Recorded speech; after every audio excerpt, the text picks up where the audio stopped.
Welcome to the Reasons to Reason podcast. I'm your host and captain, Sal Galati. This is the show that's going to talk about all the things we're not supposed to: God, religion, and politics. So strap in, prepare to get offended, and maybe, just maybe, our nation can learn how to reason again. Today's episode is kind of like a crescendo of a bunch of ideas I've been building up here in a bunch of different episodes. One's called Marxist Lie versus Jesus Truth, AI in the End Times, and Conspiracies to Certainties. And I hope you're enjoying the titles. Put a lot of work into them. Hope they're clever.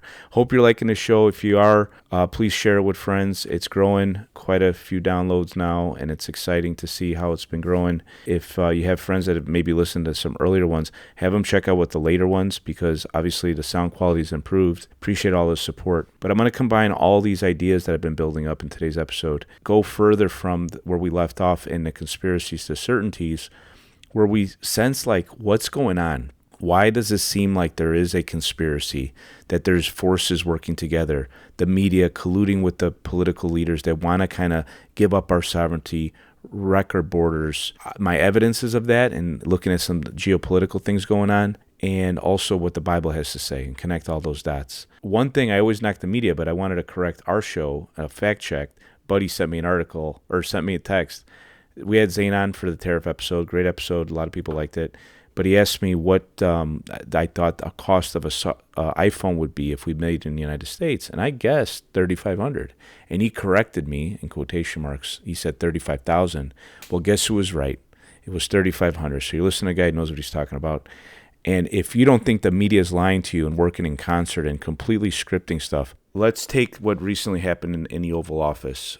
President Trump had the president of South Africa over talking. And the president has been raising an issue that is a verifiable issue that's been going on in that country, and the media does not want to talk about it. And it's going on for many years, that the government's looking the other way when essentially white owners of farms are being killed, women are being raped, land being stolen, animals being killed, and no one's talking about it. So he brings it up in the White House meeting, and then the president kind of dodges it and says it's not really there. Or it's, we have crime and we're working on it.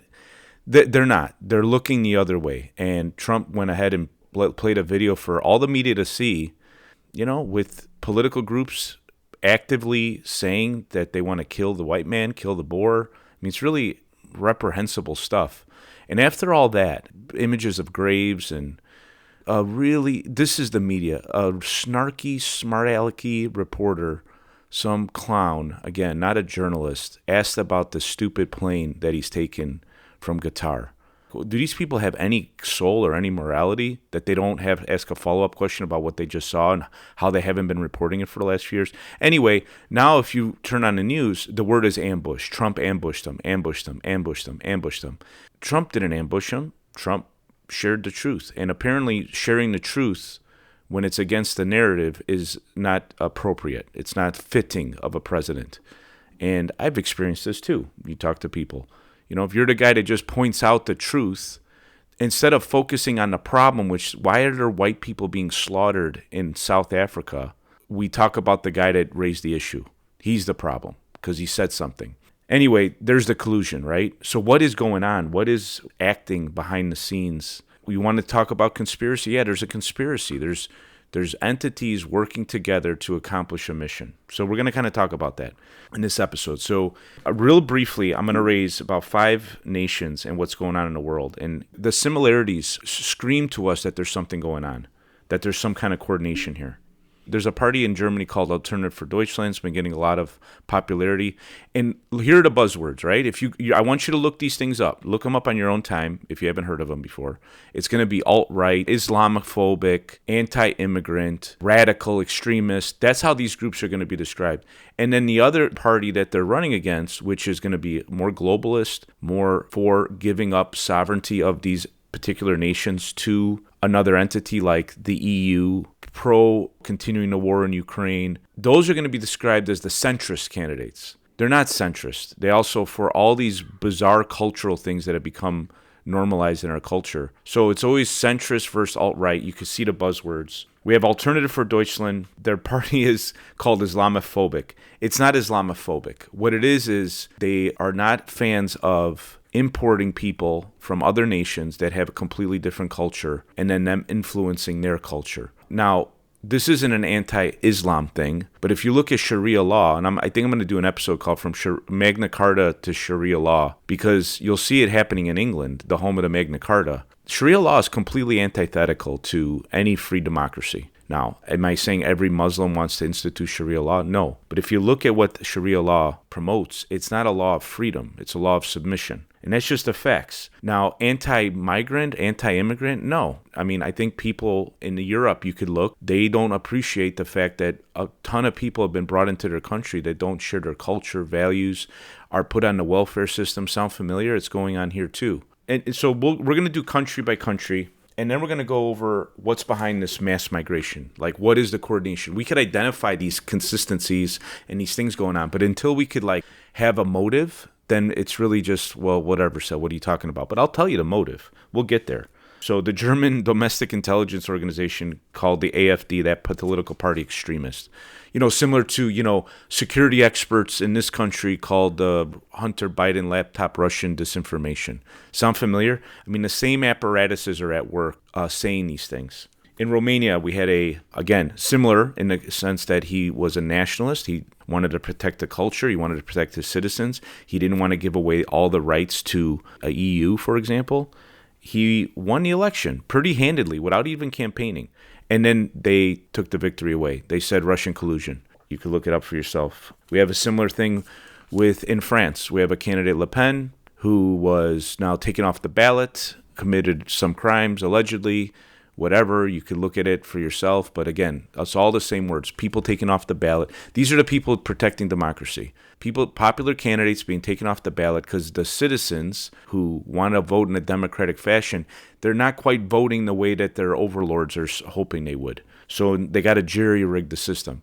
If she was so bad, she wouldn't win. Let her run. It's the same thing that happened to Trump here. Litigation, throw him in jail. Now they call him convicted felon. Well, he won, and upsetted the order. So in Poland, we have a similar thing. In Poland, we had an election, and we have Obama flying in and giving speeches. Now, is that U.S. interference? There's Russian interference. We got Russian interference here, Russian interference here. So what's Obama doing going over there telling them that the world's going to end if this particular candidate doesn't win? Bolsonaro in Brazil, okay? He was stabbed, attempted assassination, survived it, won the election, then mysteriously lost because he was very popular. The support for him, the public support with him was through the roof, and somehow he lost. A lot of anomalies in the election, and then the people that didn't want to put up with it because they saw that there was a communist regime taking over, fought it in the streets, protested, and then claims of insurrection now. And now he's facing jail time. The patterns, I'm not going to go into the details of every particular candidate, but the patterns are there. South Korea. Now there, it's not the EU influencing so much as China. He was very nationalist. He resented communism, and now he was impeached, this president. So again, pattern recognition. So now I'm going to give you a little clip from Hillary Clinton's speech. This disinformation, alt-right, Russian collusion, all these things, they started with her, and not her, right? The people that were telling her what to say. And this was before when she lost to Trump. And this is one of her speeches. I want you to hear the buzzwords and kind of the narrative that she kicked off here. Donald Trump has built his campaign on prejudice and paranoia. He is taking hate groups mainstream and helping a radical fringe take over the Republican Party. His disregard for the values that make our country great is profoundly dangerous. In just this past week, under the guise of outreach to African Americans, Trump has stood up in front of largely white audiences and described black communities in such insulting and ignorant terms. Poverty, rejection, horrible education, no housing, no homes, no ownership, crime at levels nobody has seen. Right now, he said, you can walk down the street and get shot. Those are his words. Hard to believe, but according to the Southern Poverty Law Center, which tracks hate groups, Breitbart embraces ideas on the extremist fringe of the conservative right. This is not conservatism as we have known it. This is not republicanism as we have known it. These are racist ideas, race-baiting ideas, anti-Muslim, anti-immigrant, anti-women, all key tenets making up the emerging racist ideology known as the alt-right. And this is part of a broader story, the rising tide of hardline right-wing nationalism around the world. Just yesterday, one of Britain's most prominent right-wing leaders, a man named Nigel Farage, who stoked anti-immigrant sentiments to win the referendum to have Britain leave the European Union, campaigned with Donald Trump in Mississippi. So let's recap what Hillary's got there in the conflation of stuff. So that was from 8 years ago. So we're seeing these are the buzzwords that were labeled to them. Anti-immigrant. No one's anti-immigrant. I mean, there's people that are anti-immigrant, of course. But as far as the party, as far as the movement, it has nothing to do with that. It has to do with illegal immigration and mass migration.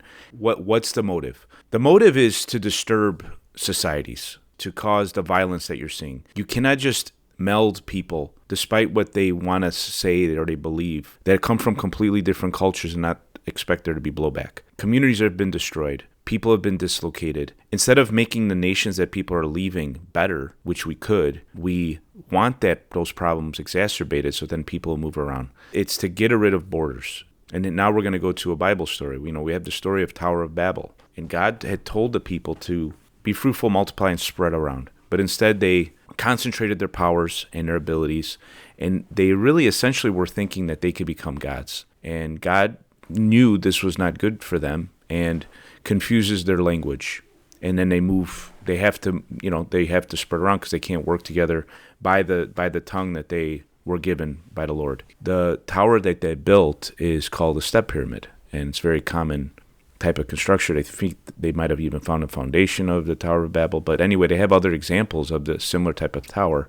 And interestingly enough, as you get further and further away from Babel, which would be modern-day Iraq, you see these pyramids appearing in other lands. And the further you get away from, as far as like South America, right, the Peruvian and Incans, how could it be that the same construction is being repeated all over the world?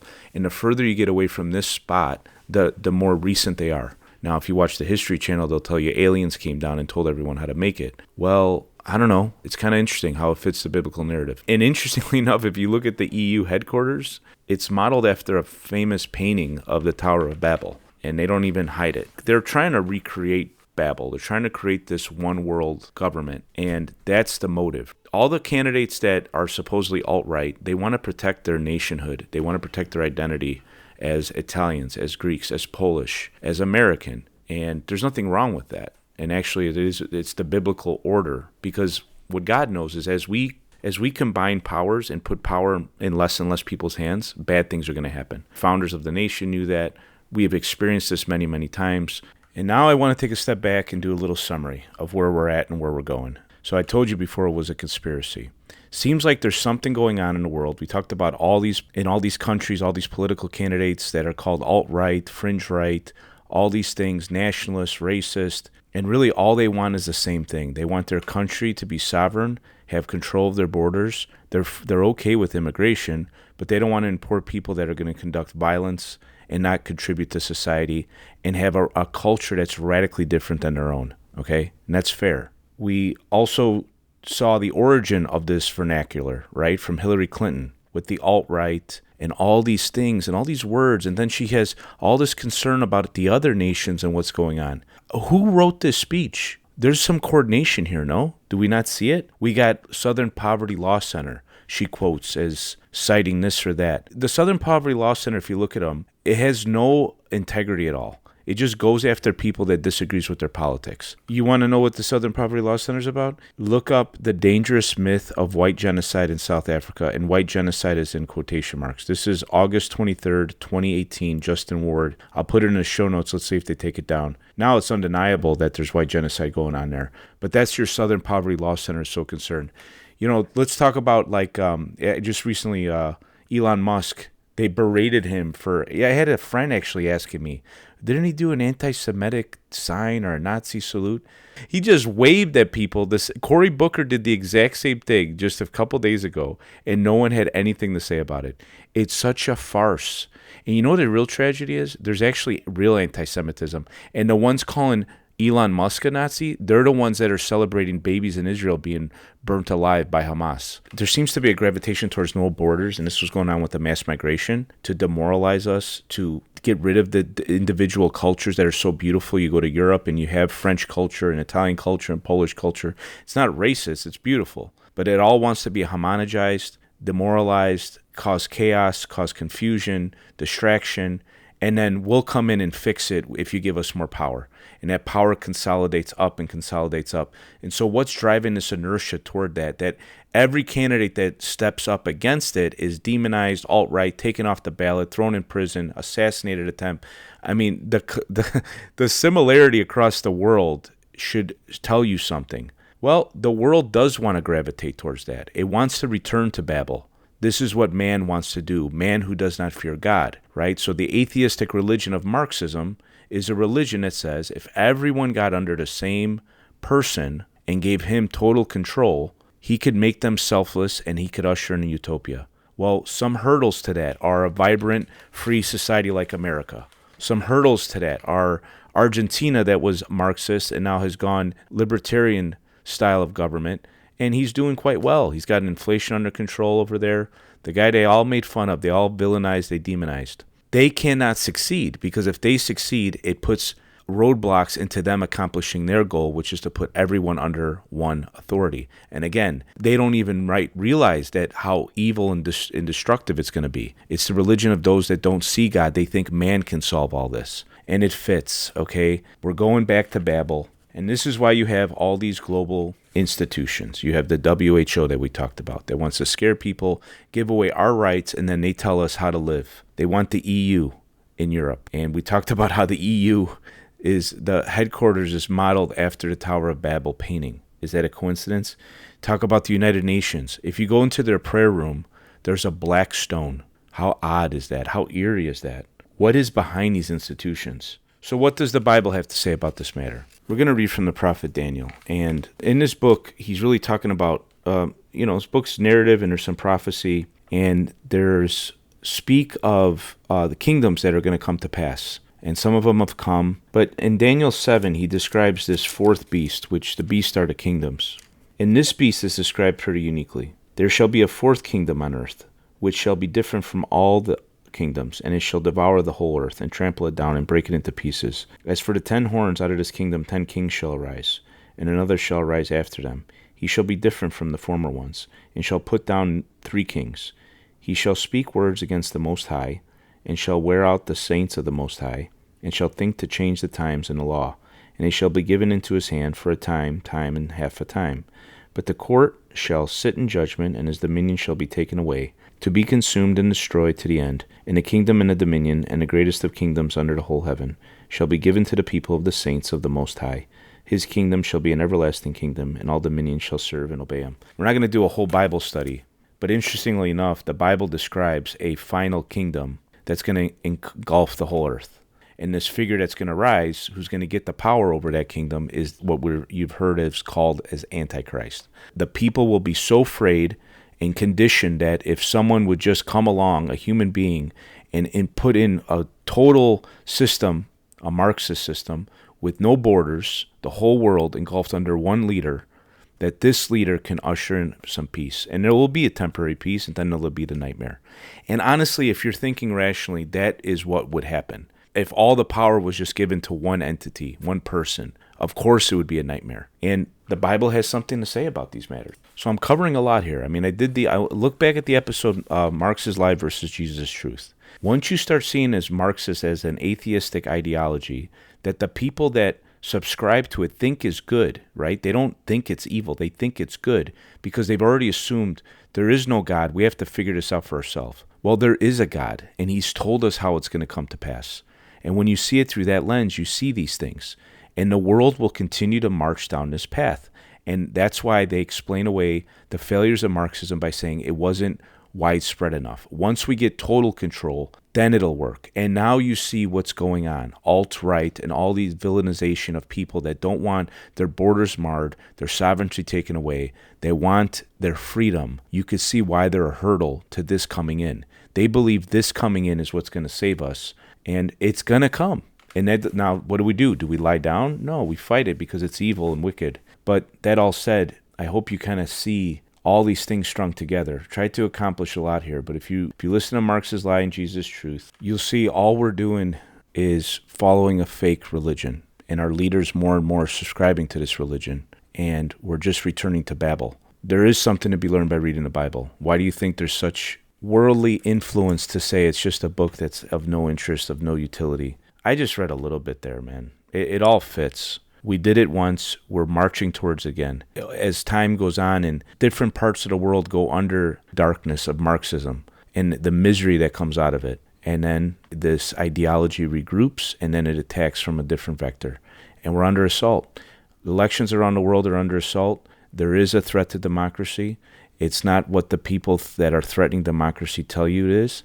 Pay attention, wake up, read your Bible, study up, seek the truth. At this point, I want to leave you with a song, and this is a young man that went through the grinder of this world and the way it's going, and he woke up, I think he started reading his Bible, and he connected some dots as well.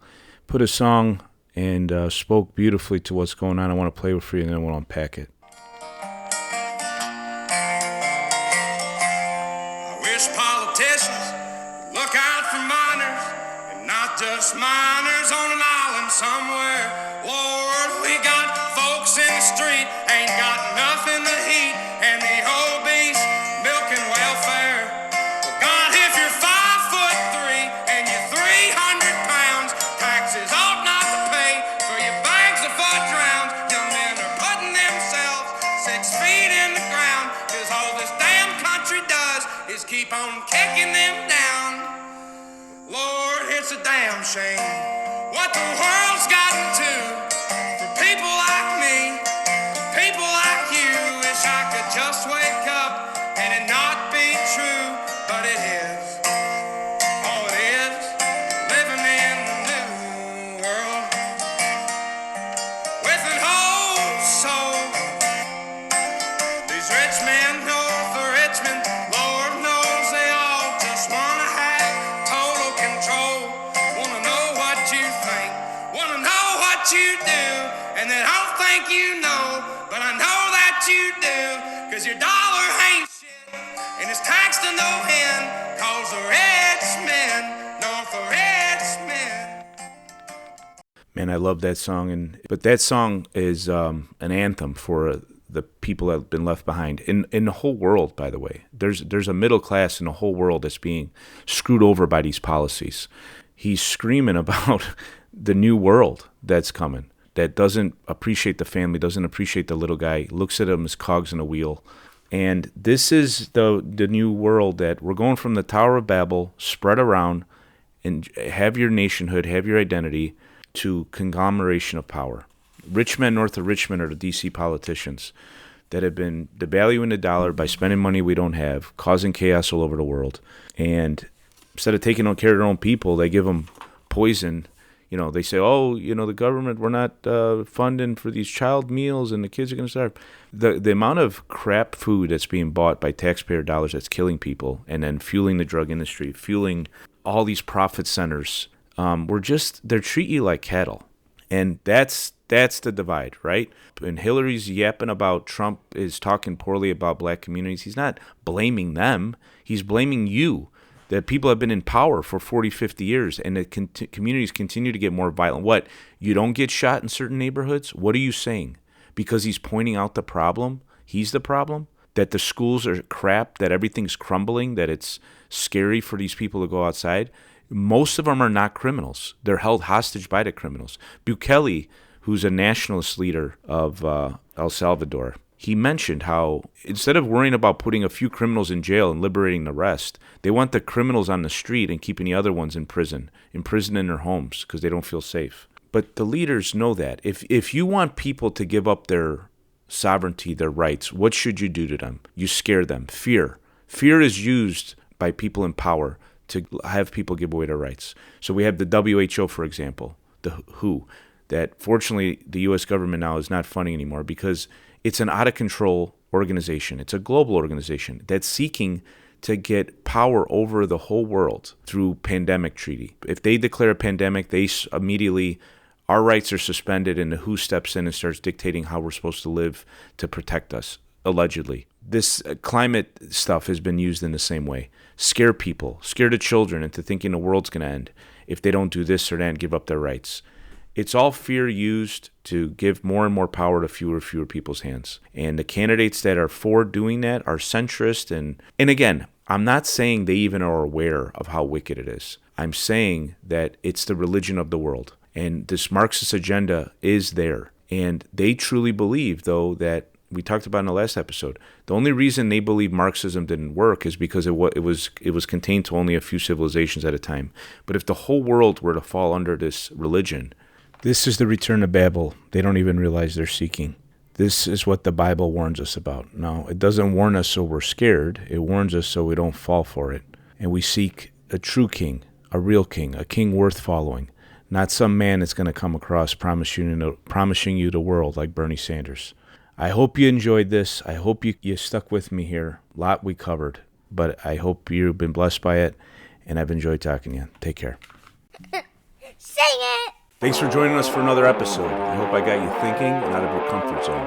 Believe me, the biggest fear your government has is a population that is thinking and talking to one another. So get out there, take a risk, start a conversation, make a friend, and reason with each other. Share the show with someone who you think needs to hear it. I wish you peace and love.